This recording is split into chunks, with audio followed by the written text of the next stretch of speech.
उद्योगपती राणा दिलीपराव सुरूंचे आपल्याबरोबर आता विठ्ठलाचे त्यांनी दर्शन घेतलेलं आहे. काय सांगता तुम्ही? गडचिरोलीमध्ये 1468 कोटीचा प्रोजेक्ट उभा केला होता. अशा दुर्गम भागामध्ये तुम्ही लक्ष घातलेलं, मात्र दरवर्षी कोट्यावधी भाविक विठ्ठलाचं दर्शन घेतात. गोरगरीब भाविक असतात, खेडेगावातून आलेले असतात. त्यांच्याकरता आपण इथं काही करणार आहात का?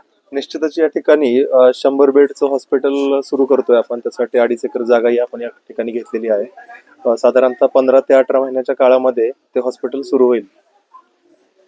काय किती बेडचं असणार, काय सुविधा असणार त्यामध्ये? 100 बेडचं हॉस्पिटल आहे, मल्टी स्पेशालिटी हॉस्पिटल असणार आहे.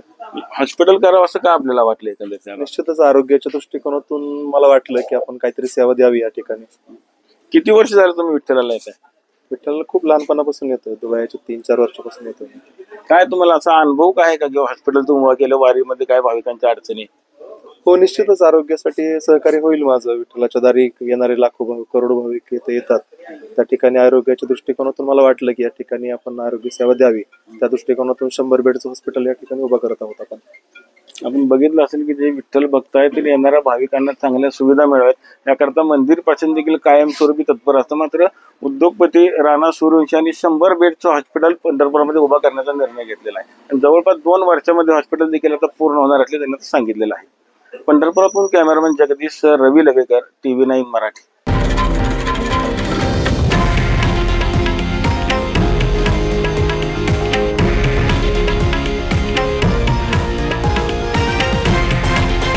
हे आहे देशातील नंबर 1 न्यूज नेटवर्क आणि आपण पाहत आहात TV9 मराठी, एकमेव.